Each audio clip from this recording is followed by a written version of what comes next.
우리 시간 함께 말씀 찾아보는 시간 갖도록 하겠습니다. 오늘 하나님께서 우리에게 주신 말씀은 데살로니가전서 3장 6절부터 8절까지 말씀입니다. 데살로니가전서 3장 6절부터 8절까지 말씀. 오늘은 성경을 2장 3장 왔다 갔다 해야 되기 때문에 뒤에 거치되어 있는 성경책을 여러분들이 참조하셔서 말씀을 들으시면 말씀을 이해하는 데 훨씬 더 도움이 될 거라 생각을 합니다. 데살로니가전서 3장 6절에서 8절까지 말씀. 우리 다 찾으셨으면 우리 성경 봉독자의 음성에 맞춰서 합독하여 읽도록 하겠습니다.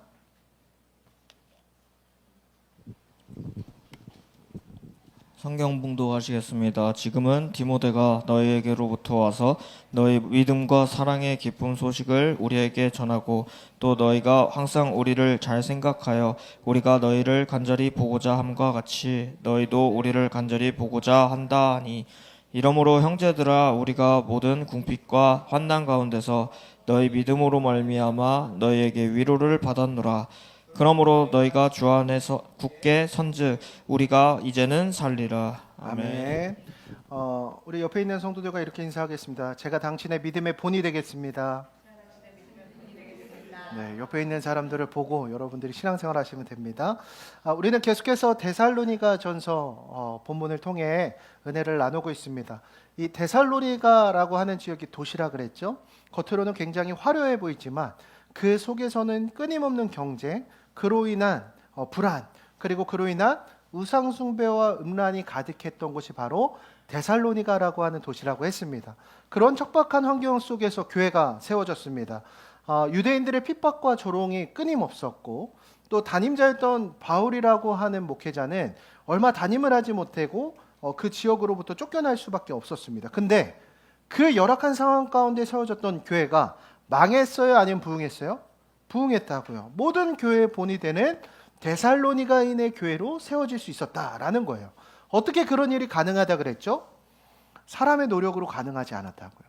프로그램이 좋았거나 교회의 점심 식사가 맛있다거나 어떤 우리가 외면적으로 보이는 그러한 원인이 아니었습니다. 그 교회가 부흥할 수 있었던 이유는 살아계신 하나님의 능력, 복음의 능력 때문이었습니다. 그리고 그 복음을 끝까지 붙든 성도들이 그 공동체에 남아 있었기 때문입니다. 그렇다면 우리는 함께 고민해 보아야 합니다. 데살로니가 교회 성도들도 감옥에 갇혔고 핍박을 당했고 조롱을 당했다고요. 여러분, 그러한 환경에서도 이 링큰 커뮤니티 교회를 지킬 수 있겠습니까? 너 교회 나가면 진짜 왕따 당할 줄 알아?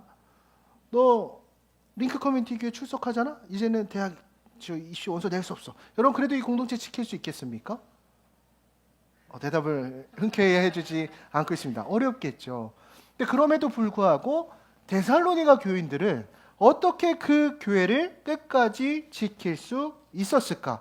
어떻게 그렇게 힘든 환경 속에서도 흔들리지 않는 믿음을 가질 수 있었을까요? 우리가 오늘 흔들리지 않는 믿음이라는 제목으로 말씀 나누면서 오늘 우리의 믿음도 함께 점검해 보았으면 좋겠습니다. 그러고 보면 우리가 오늘 서두에서도 나눴지만 우리의 일상 가운데서도 믿음이 흔들리는 순간이 있다고요, 없다고요? 근데 생각보다 당황했어요. 저는 믿음이 흔들린 적이 없었습니다가 과반의 대답이 나와서 제가 의도했던 건 그건 아닌데 사실 흔들리는 순간 많아요. 통장 잔고를 확인할 때마다 심장이 덜컥덜컥 하기도 하고, 또 자꾸만 떨어지는 성적을 볼 때마다 거기서부터 좀 회피하고 싶기도 하고, 뭐 인간관계에서 상처를 받을 때 또 어떻습니까? 내가 여태까지 노력했던 게 뭔가, 또 건강이 안 좋아질 때 믿음이 휘청거리기도 합니다. 즉 우리는 믿음이 흔들리지 않으며 생활하는 것은 불가능에 가깝다라는 거예요. 결국 흔들리지 않는 믿음을 갖기 위해서는 전제 조건이 필요해요. 뭐가 필요할까요? 성숙이 필요합니다. 여러분들, 그 어른이라고 해서 나이가 많다고 해서 어른이 되는 게 아니죠. 그 사람의 인성과 성품이 성숙해져야만이 어른이 됩니다. 자, 그러면 이러한 성숙함이라고 하는 것은 하루아침에 갑자기 되어질 수 있을까요? 없을까요? 없어요. 갑자기 그 사람의 인격의 성품을 갖지 않습니다. 이것은 마치 열매가 맺으려면 계절이 지나고 시간을 통과해야 하듯이 우리의 신앙의 성숙도 과정과 대가가 필요하다라는 것이에요. 그래서 누구나 성숙하길 원해요. 여러분들 나이 똥꼬로 먹고 싶어요? 아니면은 그래도 나이를 잘 먹었으면 좋겠어요? 잘 먹었으면 좋겠어요. 뒤에 있는 후배들을 이렇게 보세요. 후배들이 보기에 자랑스러운 선배의 모습을 갖고 싶어요? 아니면은 좀 수치스러운, 정말 저런 선배의 모습은 되고 싶지 않다라는 모습으로 자라고 싶어요? 그래도 존경받는 선배의 모습으로 자라고 싶습니다. 근데 나이 든다고 저절로 성숙이 돼야 안 돼요? 안 된다라는 거예요. 세상 사람들도 보세요. 나이가 많다고 다 멋있는 게 아니죠. 닮고 싶고 배우고 싶은 사람들이 일부 있을 뿐이에요. 대부분은 나이가 먹어도 제자리거나 더 꼬여갑니다. 근데 신앙생활도 마찬가지인 것 같아요. 여러분들 교회를 오래 다녔다고 해서 그 사람의 신앙이 성숙할까요? 그렇지 않더라니까요.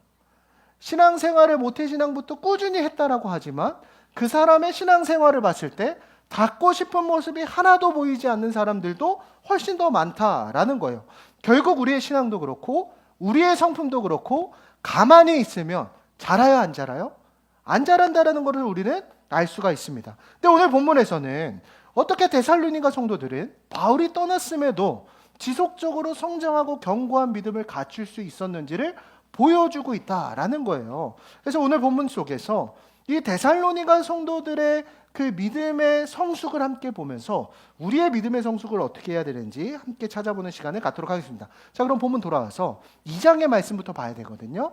데살로니가전서 2장 13절 말씀이에요.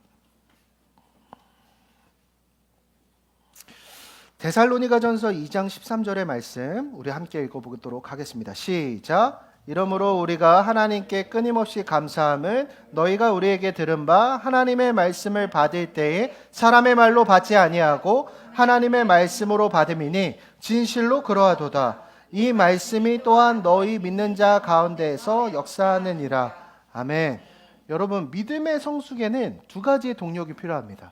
내적인 동력과 외적인 동력이 필요해요. 두 가지의 동력. 무슨 동력? 이 내적인 동력과 외적인 동력이 함께 필요해요. 그러면 우리의 믿음이 성숙되기 위한 내적 동력 그 첫 번째가 무엇이냐? 오늘 13절 말씀에서 하나님의 말씀을 받을 때 여기 동그라미를 한번 쳐보세요. 여러분 펜 있으세요? 여러분들 성경책은 더럽게 쓸수록 여러분들의 신앙에 남는 점이 많습니다. 교과서를 여러분들이 필기할 때에도 책이 깨끗한 사람이 공부 잘해요? 아니면 책을 막 밑줄 긋고 더럽게 쓰는 사람이 공부 잘해요? 공부를 안 해봐서 모르죠. 책을 더럽게 쓰는 애들이 공부를 일반적으로 잘합니다. 자, 성경책. 여러분들 이 성경책은 깨끗하게 보라고 있는 게 아니에요. 형광펜으로 쓰고 필기하고 체크하면서 하나님께서 내게 주신 말씀을 체크하는 게 중요합니다. 자, 그러면 여러분들이 하나님의 말씀이라고 하는 포인트를 좀 집중해서 보시면 좋은데 여기서 우리가 본문 읽었던 본문 한번 찾아보세요. 1장. 데살로니가전서 1장 6절. 거기에 말씀이라는 단어 나와요, 안 나와요? 나오죠. 8절에도 나와요. 2장 13절에도 그렇습니다. 반복해서 나오는 단어가 무엇이냐면 바로 말씀이라는 단어예요. 여러분, 이 말씀을 말씀으로 받는 게 중요합니다. 이 기독교라고 하는 신앙은요, 진리의 기초에서 세워진 공동체입니다. 그러니까 말씀을 기본으로 한다라는 거예요.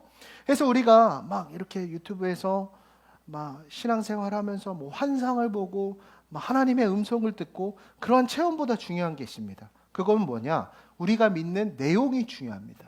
그래서 우리는 무엇을 믿는 사람들이냐? 하나님의 말씀을 믿는 사람들이에요. 그래서 오늘 본문에서는 하나님의 말씀에 관한 내용이 계속해서 등장을 하고 있는데 그 표현이 참 흥미롭습니다. 13절에서는 우리가 오늘 읽은 13절에서는 우리들은 하나님의 말씀이라고 하고 있다는 거예요. 여기서 하나님의 말씀은 늘 사람을 통해서 전달되고 있다라는 거예요. 그래서 우리가 설교를 들을 때 자세가 매우 중요해요. 지금 막 졸리죠? 그럼 일어나서 듣는 거예요. 여러분들 여기서 선포되어지는 말씀을 들을 때 자세가 중요합니다. 성장하는 그리스도인은 그 믿음의 성숙의 동력을 어디서 찾냐? 하나님의 말씀으로부터 찾는다라는 것을 바울이 지금 증거하고 있다라는 거예요. 그래서 성숙의 동력을 이 말씀 속에 찾아야 되는데 그 말씀은 무엇을 매개로 전달될 때가 많아요? 사람을 통해 전달될 때가 많다라는 거예요.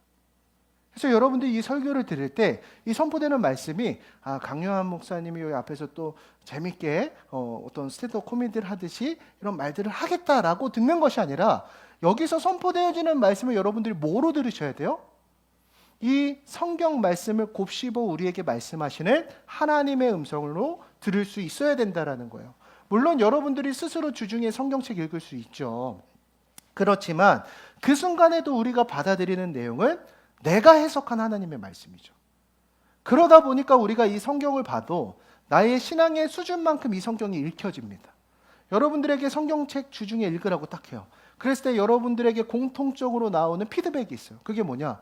목사님, 이거 한글로 쓰여 있는 거는 맞는 것 같은데 아무리 읽어도 무슨 소리인지 모르겠어요. 여기서 어떤 신앙적인 유익을 찾아야 될지 모르겠어요 라고 이야기합니다. 맞아요, 아니에요? 그러니까 안 읽는 거죠. 어떻게 뭐 반응 좀 해주세요. 이렇게 하든지 또 이렇게 반응을 주시면 여러분들 어떻게 듣는지 제가 알 것 같습니다. 맞지 않아요? 그러니까 나의 신앙이 너무나 연소할 때에는 이 하나님의 말씀을 내가 발견할 수 없다라는 거예요. 여러분, 그러면 여기서 설교를 통해 선포되어지는 하나님의 말씀을 들을 때 여러분들이 이 속에서 하나님의 말씀을 들을 수 있어야 됩니다. 여기서 말씀을 전할 때 제가 물론 저의 이야기를 전하거나 사람의 말들이 섞여 있을 수 있겠지만 그 가운데 사람의 말을 걷어내고 이 강단을 통하여서 나에게 말씀하기를 원하시는 하나님의 음성을 분별할 때 우리의 믿음이 어떻게 될 수 있다고요? 성숙되어질 수 있다라는 것이요. 그래서 오늘 말씀을 통해 우리에게 주시는 메시지가 무엇입니까? 믿음의 성숙을 갖추기 위한 내적 동력이 있다라는 거예요. 어떻게 우리의 믿음은 견고해질 수 있을까요? 하나님의 말씀을 말씀으로 듣기를 시작할 때 우리의 믿음이 성숙되고 성장할 수 있다라는 거. 그래서 이 시간 설교를 들을 때도 여러분들이 여기서 전하는 이 말이 그냥 좋은 얘기, 어떤 내 인생의 어떤 교훈 정도로만 여긴다라고 한다면 여러분들 5년을 신앙생활하든 10년을 신앙생활하든 제자리 걸음일 수 있어요. 근데 이 말씀을 어떻게 하려고 해야 돼요? 새기려고 해야 돼요. 반응하려고 해야 돼요. 내가 하나라도 더 기억하고 내 안에 담아가려고 해야 돼요. 오늘 이 시간을 통해 이번 한 주를 나를 살게 하시는 하나님의 음성으로 반응하기 시작해야 돼요. 그래서 여기에서 말씀이 선포되기 시작할 때 내가 아멘! 그 말씀이 내게 그렇게 되어질 줄 믿습니다로 반응하기 시작할 때 여러분들의 한 주의 삶이 변화되기 시작한다고요. 성장하기 시작한다고요. 믿음이 성숙되기 시작한다라는 거예요. 사랑하는 여러분, 오늘 여러분들의 믿음의 성숙도는 어떻습니까? 바꿔 얘기해 볼까요? 오늘 여러분들은 어떤 자세로 설교를 듣고 있습니까? 이 말씀이 정말 하나님의 음성으로 들으며 반응하고 있습니까? 제가 아직도 기억을 하는데 제가 아는 가까운 권사님이 제가 이제 전에 교회에서 이렇게 사역을 할 때 전도사님 제가 진짜 이런 고백을 해서 민망한데 제가 이렇게 남편 사업이 너무 안 풀려서 한 번은 굿을 보러 갔어요. 근데 거기서 무당이 한 말이 아직도 잊혀지지가 않아요. 물을 조심하래요. 전사님 이게 무슨 말일까요? 저 그래가지고 그 다음 주에 사실은 이렇게 거리에서 길을 걷다가 이렇게 물이 고여 있는 곳을 보지 못하고 물을 첨벙하면서 옷이 다 젖었는데 저 진짜 재수가 온 버튼 것 같아요. 전사님 저를 위해서 기도해 주세요. 학생부 부장선생님이셨어요. 그래서 제가 마음에 시험이 들어가지고 참 이렇게 됐던 적이 있는데 여러분 이게 무당 말을 들을 때는 이게 내 인생이 진짜 어떻게 될 것 같아서 엄청 몰입해서 들어요. 여러분 그런데 왜 살아계신 하나님의 음성을 들을 때는 눈이 반쯤 풀려서 이 얘기가 정말 나의 삶에 유익이 되는 말인지 모른 채로 듣고 있습니까? 말씀을 말씀으로 들을 때 우리의 신앙의 성숙이 시작되어진다라는 거예요. 이 데살로니가 교회에서 바울의 입술을 통해 하나님의 말씀이 선포되었습니다. 그때 데살로니가 성도들은 어떻게 들은 거예요? 1년 미만의 시간이었지만 그 한 주 한 주 시간을 통해 선포되어지는 하나님의 말씀에 아멘으로 반응했고 그 말씀으로 살아내길 원했습니다. 사람의 말로 들은 것이 아니라 하나님의 말씀으로 받았다라는 거예요. 그렇게 반응할 때 이 선포되어진 말씀이 우리의 삶의 능력이 되고 변화가 되고 성숙이 되어질 줄 믿습니다. 오늘 그 말씀에 반응하는 저와 여러분들에게 소망합니다. 그래서 여러분들 말씀 들을 때 속으로 솔직히 뜨끔할 때 있어요, 없어요? 한 번씩 목사님 약간 나 저격하나 봐. 나한테 얘기하는 거 아니야? 이럴 때 있어요, 없어요? 그럴 때 있어요. 여러분 그거는 표적을 해서 설교를 하는 게 아니라 하나님이 여러분들의 마음을 겨냥하신 겁니다. 그래서 말씀은 언제나 여러분들의 가슴을 겨냥한다라는 거예요. 그리고 그 말씀은 반드시 역사합니다. 말씀을 제대로 받은 사람은 변할 수밖에 없어요. 오늘 여러분들의 뜨끔거리는 그 심령의 변화들 가만히 있지 말고 그 말씀이 우리를 흔들고 깨뜨리고 삶을 변화시키실 변화시킬 때 반응할 수 있는 저와 여러분이 되길 간절히 소망합니다. 말씀으로 듣는 링크 공동체 되길 간절히 축복합니다. 자, 두 번째로 오늘 이 우리의 믿음을 성숙시키는 내적 동력은 무엇이냐? 오늘 본문에 보니까 역사하느리라라는 단어가 나오고 있어요. 여러분 여기에도 동그라미를 한번 쳐보시면 좋습니다. 이 역사하느니라라는 단어의 헬라어 원어가 에네르게타이라는 단어를 사용하라는데, 여러분 이 단어가 마치 뭐와 비슷하냐면 영어로 에너지라는 단어와 매우 비슷합니다. 말씀이 에너지처럼 힘처럼 내 안에서 움직이고 작동한다라는 뜻이에요. 여러분 말씀이 선포되어지고 그 말씀을 들을 때 그 말씀은 그냥 한 귀로 듣고 한 귀로 휘발되어지는 하나의 말에 그치지 않는다라고 이야기하고 있습니다. 여기서 역사한다라는 뜻은 선포되어진 말씀이 우리 안에서 어떻게 작용된다라고 이야기하고 있어요. 말씀은 나를 흔들기 시작한다라는 거예요. 찔리기도 하고요, 나를 깨뜨리기도 하고요, 나를 눈물 짓기도 하고요, 나를 새롭게 하고 움직이게 만든다라는 것이에요. 여러분들 평소에 좋아하는 유튜브 최애 채널이 무엇입니까? 평소에 좋아하는 유튜브 최애 채널. 여러분들 뭐 심심하거나 이럴 때 무슨 채널 많이 보세요? 안 봐요? 저만 봐요? 네, 저는 이제 뭐 이렇게 좋아하는 채널도 많은데, 이제 주일 예배 끝나고 집에 가면 보통 이렇게 시청하는 최애 프로그램은 UFC입니다. 그러니까 여러분들을 때릴 수는 없잖아요. 그러니까 이제 유튜브 시청하면서 이렇게 경기를 봅니다. 그래서 제 안에 막 테스토스테론이 막 뿜어져 나오는 것들을 막 경험하고, 막 거기서 통쾌한 한방들을 보게 되는 것들을 보기도 합니다. 여러분 근데 한번 생각해 보세요. 제가 이제 그걸 보면서 짜릿함도 느끼고 진짜 저도 흥분하고 저도 막 거기에서 피가 끓기도 합니다. 여러분 근데 제가 아무리 유튜브를 통해서 UFC 경기를 많이 본다고 한들 저의 지방에 1g이라도 연소가 될까요, 안 될까요? 제가 아무리 유튜브 채널을 많이 본다고 한들 저 배에 쌓여있는 이 지방의 겹겹이 층들이 사라질까요, 안 사라질까요? 사라지지 않죠. 말 안 해도 알아요. 운동 유튜브만 보고 운동을 안 하면 아무 일도 일어나지 않죠. 마찬가지입니다. 말씀도 듣는 것에서 그치면 여러분들의 신앙은 아무런 변화가 나타나지 않습니다. 100년 만년 여러분들이 여기에서 귀로 듣고 집에 가서 평소랑 똑같이 생활하면 여러분들의 삶에 아무런 변화가 없다라는 것이에요. 그러면 이 말씀이 우리의 믿음을 성숙시키기 위해서는 우리가 어떻게 반응해야 될까요? 이 말씀이 우리 안에 들려질 때 그 말씀에 순종하기 시작해야 돼요. 여러분 말씀의 내적 변화의 동력, 첫 번째가 뭐라고 그랬죠? 말씀을 말씀으로 듣는다고요. 그러면 앞서까지 설교를 들을 때 아무렇게도 반응하지 않고 그냥 졸거나 딴 생각을 했다면 지금부터 설교를 듣기 시작할 때 여러분들의 눈빛이 어떻게 변화돼야 돼요? 몰입하기 시작해야 되는 거죠. 이 말씀에 아멘으로 화답하기 시작해야 되는 거죠.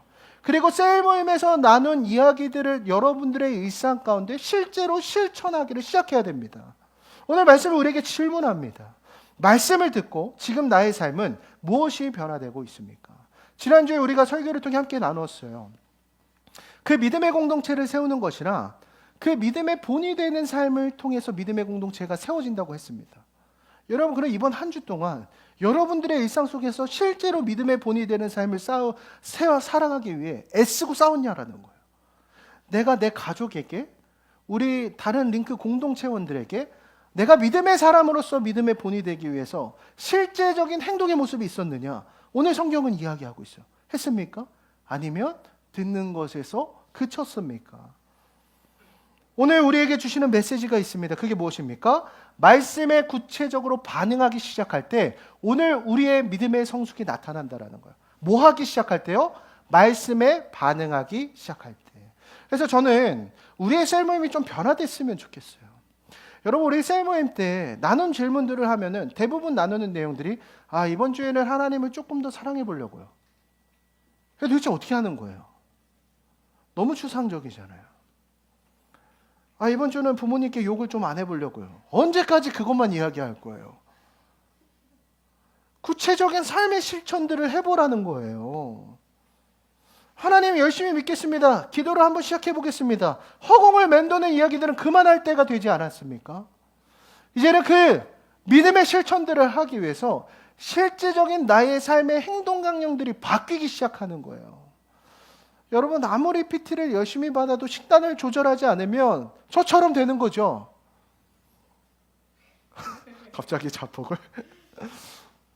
아무리 말씀을 들어도 우리의 신앙이 변화되지 않는 지점들을 여러분 발견하십시오. 왜 그렇습니까? 말씀을 삶에 대입해 보려는 노력이 한 번도 없었기 때문이라는 거예요.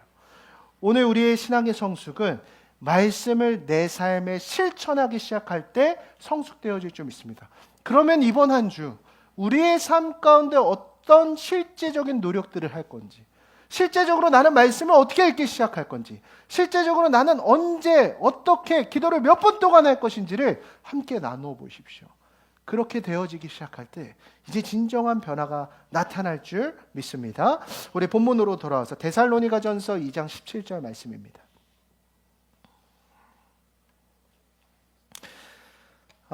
우리 자매들이 많습니다. 자매들이 한번 큰 목소리로 읽겠습니다. 시작. 형제들아 우리가 잠시 너희를 떠난 것은 얼굴이요 마음은 아니니 너희 얼굴 보기를 열정으로 더욱 힘써노라. 아멘. 자, 바울이 지금 데살로니가 교회에 있어요, 없어요? 없어요. 떠났어요. 쫓겨난 거죠. 다시 데살로니가 교회로 돌아오려고 여러 번 시도했지만 쉽지 않았습니다. 바울은 데살로니가 교회 성도들과의 이별을 이렇게 표현해요. 우리가 잠시 너희에게서 떼어놓아. 여기 쓰인 떼어놓다라는 단어, 헬라 원어로 아포르조라는 단어를 사용하고 있는데 고아가 되다라는 뜻을 가지고 있습니다. 신약 성경에서 여기 단 한 번 등장하는데, 바울과 성도들의 이별은 단순히 헤어짐이 아니라 부모를 잃은 아이처럼 매우 고통스럽고 강제적인 분리였다라는 것을 성경은 지금 이 단어를 통해 표현하고 있습니다. 그런데 여러분, 이 데살로니가 교회와 바울의 헤어짐 누가 의도하셨을까요? 마귀가 의도했을까요? 당시의 사회법이 의도했을까요? 아니요. 그 위에 하나님의 섭리가 있었다라는 거예요. 바울은 여러 번 데살로니가 교회로 돌아가고 싶었지만 그 상황을 막으시는 하나님의 섭리를 발견할 수 있었습니다. 그리고 그걸 통해 홀로 서기의 시간을 사용하는 하나님의 섭리를 우리는 발견할 수 있다라는 거예요. 사랑하는 여러분, 하나님은 때로는 이 시간들을 우리에게 허락하십니다. 사람이 없어도, 영적인 지도자가 없어도, 나의 영혼을, 나의 신앙을 이끌어주는 나의 이끌미가 없어도 그 자리에서 하나님만 붙들며 스스로 서는 법을, 그 홀로 서는 시간을 통해 우리에게 배우게 하신다라는 거예요. 사실 여러분, 우리의 일상 가운데 얼마나 많은 순간 우리의 신앙은 홀로 서게 해야 될까요? 한번 생각해 보세요. 제가 여러분들과 일주일에서 한 모든 시간들을 일거수일투족 함께 한다 생각해 보세요. 그러니까 제가 여러분들 삼촌이에요. 한 집에 살아. 그래서 맨날 갔다 오면 오늘 뭐 했어? 무슨 얘기했어? 일거수일투족. 그러니까 그러면서 신앙 PT를 해주는 거죠.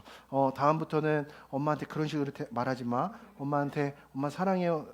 집에 나갔다 들으면 엄마 사랑해요 이렇게 얘기하는 거야. 동생한테 어떻게 얘기해야 될까? 동생한테는 내가 믿음의 본을 보여주는 언니로서 내가 동생에게 필요한 것은 없는지 한 번 더 사랑으로 건면해주고 감사하다라는 표현을 이제부터 시작해보자. 제가 여러분들 일주일 동안 내내 붙어서 여러분들 이렇게 한다고 생각해보세요. 그러면 조금 더 여러분들의 신앙이 자리 잡는 데 도움이 되겠죠. 진절머리 나겠지만 그래도 우리가 신앙적인 루틴으로 봤을 때는 그게 도움이 될 수도 있습니다. 근데 실제 그게 가능해요? 불가능해요? 불가능하죠. 우리가 같이 이런 하나님의 말씀을 나누는 시간은 일주일에 한 번 1시간의 시간밖에 되지 않습니다. 그 나머지 시간들은 다 여러분 어떻게 하셔야 돼요? 홀로 서셔야 돼요. 여러분들의 학원에서, 여러분들의 직장에서, 여러분들의 가정에서 우리는 그 영적인 광야와 같은 자리에서 내가 신앙의 한 사람으로서 홀로 서야 됩니다. 누구도 대신해 줄 수 없습니다. 그러면 그때 하나님과 동행하며 삶의 임한 환경을 믿음으로 반응하기 시작할 때 우리의 신앙이 성숙되기 시작한다는 거예요. 결국 오늘 우리에게 주시는 메시지가 무엇입니까? 우리가 홀로 서기를 하는 시간들을 통해서 우리의 신앙의 성숙이 이루어진다는 거예요. 언제 우리의 신앙의 성숙이 이루어진다고요? 우리가 그 홀로 서기 하는 시간들을 통해서 우리의 신앙의 성숙이 나타난다는 것을 성경은 오늘 우리에게 이야기하고 있습니다. 그럼 오늘 우리는 질문해 보아야 합니다. 나는 교회에 있지 않을 때, 내 주변에 믿는 사람들이 한 사람도 없을 때 나는 여전히 하나님을 믿는 사람으로서 반응하고 있는가? 여러분, 그 믿음의 반응이 오늘 우리의 신앙을 성숙시키는 내적 동력이 되어진다라고 성경은 이야기하고 있다는 거예요. 때로는 하나님께서 우리의 삶을 떼어놓을 수가 있습니다. 당장 가연이 이제 취업했대요. 다음 주 못 나와요. 이제 직장에서의 삶을 살아가야 돼요. 그 자리에서 어떻게 믿음을 지키며 살아갈 수 있겠습니까? 믿음의 성숙은 그 자리에 나타나는 거예요. 내가 거기에서도 그리스도인으로 살아가는가. 나의 신앙이 가장 약해지는 자리가 있습니다. 나가 가장 사랑하고 나랑 가깝다고 생각하는 나의 집에서 사실 우리는 제일 적그리스도처럼 살아가죠. 마귀 새끼처럼 살아가요. 사랑하는 딸 밥 먹어. 나 이거 아침 먹고 싶지 않다고 했잖아. 더 늦잠 자고 싶다고 했잖아. 이게 믿음이 있는 사람인지 없는 사람인지 모르겠어요. 여러분 그 자리에서 그리스도인으로 살아내는 거. 그 홀로 서기의 시간에 믿음으로 반응하라는 거예요. 여러분 오늘 저와 여러분들이 이렇게 신앙생활할 수 있는 시간도 영원하지 않을 수 있어요. 여러분들의 어떤 이사를 통해서나 제가 갑자기 일신상의 이유로 막 교통사고 팍 당해갖고 막 제가 병원에 입원하거나 어떠한 그러한 불확실한 상황들이 발생할 때 과연 오늘 우리는 우리 신앙을 존속할 수 있을 것인가? 그 홀로서기의 시간을 믿음으로 반응할 수 있는 저와 여러분이 되길 간절히 소망합니다. 우리 본문을 좀 더 읽어보겠습니다. 데살로니가전서 3장 4절에서 5절까지 말씀. 4절의 말씀만 읽어보십시다. 우리 같이 한번 읽어보죠. 시작. 우리가 너희와 함께 있을 때 장차 받을 환난을 너희에게 미리 말하였는데 과연 그렇게 된 것을 너희가 아느니라. 아멘. 여러분 믿음의 성숙을 이룰 수 있는 내적인 동력과 외적 동력이 있다고 했습니다. 좀 정리해 볼게요. 내적 동력 세 가지 있었습니다. 첫 번째, 어떨 때 믿음이 성숙된다고요? 말씀으로 받기 시작할 때 우리의 믿음이 성숙된다고요. 두 번째 무엇이었죠? 말씀을 행하고 반응하기 시작할 때 우리의 믿음이 성숙되기 시작합니다. 마지막 세 번째 시간은 뭐였죠? 홀로 서기의 시간을 통해 우리의 신앙이 성숙되기 시작한다. 여러분 내적인 노력들을 통해 내적인 동력을 갖출 수 있다. 자 그러면 두 번째 축이 있다 그랬죠. 내적 동력. 두 번째가 뭐였죠? 외적 동력. 외적 동력을 통해서 우리의 믿음은 어떻게 성숙되어질까요? 4절 말씀에 장차 받을 환난을 우리가 동그라미 쳐보면 좋을 것 같습니다. 바울은 이야기합니다. 고난은 미리 정해져 있었다라는 거예요. 예수를 믿으면 당연히 오는 게 고난이라는 것입니다. 오늘 우리의 믿음은 어떻게 성숙되어집니까? 하나님께서 때로는 우리의 삶에 고난을 허락하시는 시간들을 통해 우리의 믿음을 성숙시키십니다. 당시 데살로니가 교인 성도들은 내가 그리스도임을 삶 가운데서 그렇게 실천하고 살아가기 시작한 순간부터 삶에 끊임없는 고난과 박해가 나타나기 시작했어요. 여러분 초대교회 공동체가 어땠죠? 나 그리스도인입니다 라고 이야기하는 순간 사회생활로부터 완전한 배제가 되는 거예요. 여러분들의 이력서에 마치 전과자처럼 빨간 딱지가 찍혀서 어떤 여러분들이 사회적으로 성공하는 자리에 오를 수 있는 모든 지위들을 박탈당하는 거죠. 그래서 이제 보면 콥트교도라고 있습니다. 여러분들 그리스도 교회에 파장되어진 한 종파인데 이집트의 콥트 교도들은 예수를 믿는다는 것으로 인해서 어디에서 살아가냐? 쓰레기 마을에서 살아갑니다. 그들은 사회활동들을 할 수가 없기 때문에 거기서 쓰레기들을 분류하면서 돈 될 만한 것들을 팔아서 자신의 일상생활을 영위하며 살아가요. 이들이 한 가지만 포기하면 돼요. 그리스도인임을 포기하는 순간 나의 사회생활로부터 아무런 제약도 없어요. 그러나 고난을 자처하는 삶을 살아간다라는 거죠. 오늘날 우리가 예수 믿는다고 해서 누가 칼 들고 갖고 너도 예수 믿으러 갖고 너 교회 다니까 너 죽어 막 이렇게 하는 사람이 있어요 없어요? 그런 사람 없습니다. 실제적 박해는 없습니다. 그러나 여러분들 이런 소리 듣습니다. 여러분들이 진짜 그리스도인으로 살아가기 시작할 때 고난이 따라요. 적당히 좀 해. 너무 티내지 마. 여러분 근데 이 말들이 오늘날 이 세상의 박해입니다. 여러분들이 성경을 제대로 알면 유난스럽지 않게 믿을 수 있어요 없어요? 없어요. 진짜 그리스도인으로 살아간다는 것은 감출 수 없습니다. 다 드러나게 돼 있어요. 그래서 우리가 하나님 나라 백성대로 살 때 세상에서 절대 무난하게 살 수 없습니다. 그럼 오늘 질문을 바꿔봐야 돼요. 오늘 여러분들은 인생 가운데 그 고난을 자초하는 삶을 살아가고 있습니까? 내 신앙은 세상과 부딪히고 있습니까?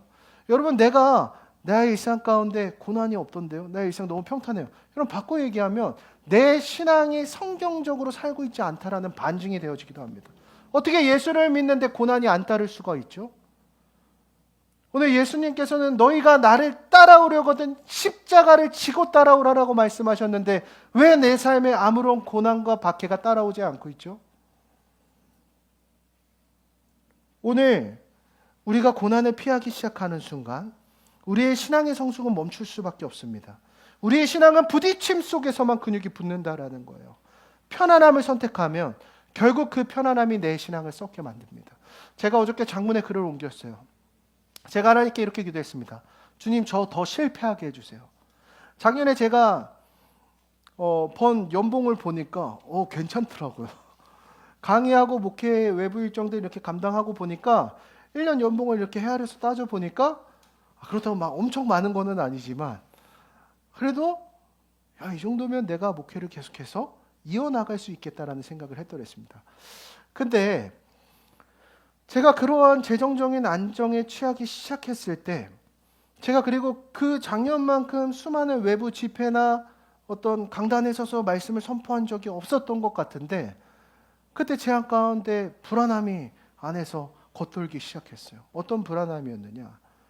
제가 고난에 대해서 설교를 하고 있는데 그 고난에 대한 메시지가 제 안에 감동되어지지가 않아요. 하나님의 말씀을 선포하고 있는데 하나님의 말씀으로 포장된 나의 공로들을 선포하고 있더라고요. 내가 왜 이럴까? 혼자서 이렇게 기도를 하는데 기도를 해도 아무런 마음의 감동이 있거나 어떤 하나님의 울림이 있는 게 아니에요. 근데 제가 그때 기도할 때 제 마음 가운데 떠올랐던 한 가지 풍경이 있었습니다. 그게 뭐냐면 성도라고는 저희 아내 한 명밖에 없었을 때 제가 그때 배달 대행을 하지 않았습니까?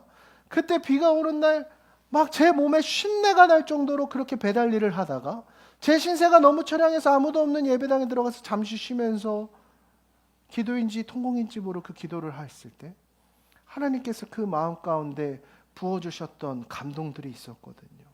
제가 그래서 그 저의 변화된 모습들을 보면서 하나님께 이렇게 기도했었습니다. 하나님, 저의 신앙이 하나님 앞에 가장 순결했을 때는 아무것도 보이지 않고 아무런 희망이 보이지 않던 그 광야의 순간이었던 것 같습니다. 주님, 저를 더 실패하게 해주세요. 올해 진짜 실패할 것 같더라고요. 야, 이거는 막 인생이 막 막히기 시작하는데 대책이 없어. 나의 사모가 이제 꾸역꾸역 참다가 목사님 이러다 진짜 우리 망할 수도 있다라는 얘기를 딱 들었을 때 제가 그때 제 입을 막 이렇게 때렸습니다. 내가 왜 그때 실패하게 되려고 그랬어. 기도하면 이러지지 그 얘기를 왜 했어. 막 이런 생각들을 했는데 그 고난을 제 삶에 새기기 시작하니까 고난을 통해 우리의 믿음이 성숙되어진다라는 이 말씀이 이제는 제게 하나님의 음성으로 들리기 시작합니다. 여러분, 우리가 하나님을 믿고 우리의 믿음이 성숙된다라는 것은 고난을 자처하는 자리까지 나아가는 것을 의미합니다. 이제 여러분들이 취업을 준비할 것이고 여러분들의 삶의 중차대한 결정들을 할 때 여러분들의 이 신앙이라고 하는 것이 여러분들의 발목을 잡는 순간이 옵니다. 그때 여러분 어떻게 반응하시겠습니까? 유난스럽게 반응하십시오. 그 고난을 자처하는 신앙을 통해 우리의 신앙이 성숙되어진다라는 거예요. 그 신앙의 성숙은 세상에 어떤 박해와 조롱과 핍박이 와도 무너뜨리지 않는, 무너질 수 없는 아주 그 뿌리가 깊이 내린 신앙인 줄 믿습니다. 오늘 하나님 앞에 그 훈련되어진 신앙의 모습으로 나아갈 수 있는 저와 여러분이 되길 간절히 소망합니다. 오늘 본문으로 들어서 마지막이에요. 오늘 주제 본문이죠. 6절에서 8절 말씀 함께 읽도록 하겠습니다. 우리 한 절씩 교독하죠. 이제는 디모데가 너희에게로부터 와서 너희의 믿음과 사랑의 기쁜 소식을 우리에게 전하고 또 너희가 항상 우리를 잘 생각하여 우리가 너희를 간절히 보고자 함과 같이 너희도 우리를 간절히 보고자 한다 하니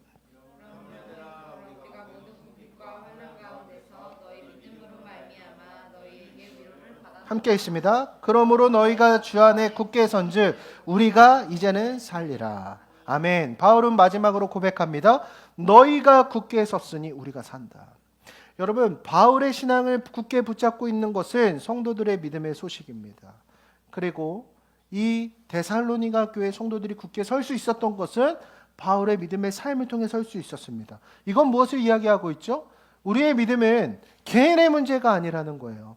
내 믿음이 타인을 붙들고 타인의 믿음이 나를 붙든다라는 거예요. 여러분 오늘날 많은 교회들이 무너지는 이유가 뭔지 아십니까? 돈이 없어서가 아니에요. 오늘날 교회가 무너지는 이유는 믿음이 흔들려서 그렇습니다. 교회가 살아나는 방법도 단순해요. 우리가 각자의 자리에서 믿음으로 굳게 서면 교회는 반드시 살아날 수밖에 없습니다. 지금 내 믿음은 누가 살리고 있죠? 오늘 나의 믿음은 내 옆에 있는 지체가 나를 붙들어주고 있는 것입니다. 우리 옆에 있는 지체에게 다시 한번 이렇게 인사하겠습니다. 내가 당신의 믿음의 본이 되겠습니다. 여러분들 한 사람 한 사람이 각자의 자리에서 믿음의 본이 되어 굳게 서기 시작할 때 그 타인의 믿음을 통해서 내가 살고 나의 믿음을 통해서 우리 공동체가 함께 살아나는 줄 믿습니다. 제가 요즘에 가장 은혜를 받고 있는 우리 성도 중에 한 사람 꼽으라면 영조인 것 같아요. 영조아 목사님 나 맨날 죽고 싶습니다. 지금도 맨날 죽고 싶다는 생각을 합니다. 그런데 영조의 모습 보세요. 지금 매주 저렇게 교회에서 이 PPT들을 다 만들고 매주 교회 출석해서 교회 열심히 섬기고 주중에서는 저보다 우리 공동체원들에게 신방 연락 더 많이 합니다. 야 임가연 너 교회 언제 돌아올 거야? 여러분 나의 신앙은 홀로 설 수 있는 게 아니에요. 타인의 신앙이 나를 살리는 것입니다. 여러분 믿음의 성숙은 공동체를 함께 세워진다라는 것을 이야기하고 있어요. 그럼 오늘 내 믿음을 한번 돌아볼까요? 나의 믿음은 공동체를 살리고 있습니까? 아니면 이 공동체의 짐이 되고 있습니까? 누군가 내 믿음을 보고 그 사람의 믿음이 성숙되어지고 있습니까? 아니면 그 사람의 믿음을 실족시키고 있습니까? 오늘 공동체를 통한 믿음의 성숙을 이룰 수 있는 저와 여러분이 되길 소망합니다. 그러기 위해서는 오늘 내가 믿음의 한 사람으로서 꿋꿋이 서나가는 믿음의 결단들이 필요하다라는 거예요. 여러분 우리 함께 한 공동체를 통해 우리의 믿음이 성숙되어지는 공동체 되길 소망합니다. 그리고 이 링크 커뮤니티가 그런 교회가 되길 간절히 소망합니다. 오늘 말씀을 정리하려고 합니다. 시간이 지난다고 한들 우리의 신앙이 성숙되지 않는다고요. 우리의 믿음의 성숙엔 내적 동력과 그 외적 동력이 반드시 필요합니다. 여러분 이 말씀을 듣고 또 그냥 집으로 돌아가는 순간 그 52주의 한 주의 귀한 시간이 그저 날아가고 마는 거예요. 여러분 이 말씀에 어떻게 반응하시겠습니까? 이 말씀을 하나님의 음성으로 듣고 반응하십시오. 언제까지 실족하는 신앙생활을 할 거예요? 이제는 우리의 삶에 임하는 그 고난 가운데 믿음으로 반응하고 싶지 않습니까? 아멘으로 반응하는 거예요. 그리고 이 말씀을 실천하기 위해 애쓰십시오. 주님 고난이 와도 그 고난의 상황이 나를 성장시켜 줄 줄 믿습니다. 여러분 이 선포되어진 하나님의 말씀이 내 삶에 유익이 되고 힘이 될 줄 믿습니다. 말씀을 말씀으로 받고 그 말씀이 내 안에서 역사하게 하고 홀로 서기의 시간을 지나고 세상과 부딪히는 고난을 회피하지 않을 때 우리는 흔들리지 않는 믿음을 가질 수 있다라는 거예요. 우리가 신앙생활하다 보면 여전히 흔들릴 것입니다. 괜찮습니다. 잘하고 있기 때문이에요. 우리의 믿음이 성숙되어지고 있기 때문에 흔들릴 수 있습니다. 그 순간순간마다 공동체를 붙잡으세요. 하나님의 말씀을 붙잡으세요. 우리 나아갈 수 있습니다. 오늘 우리가 그 믿음의 자리로 나아갈 수 있기를 함께 결단할 수 있는 저와 여러분이 되길 간절히 소망합니다. 우리 이 시간에 아까 했던 찬양 사랑한다 말하시네 함께 찬양하고 함께 기도하는 시간 갖도록 하겠습니다.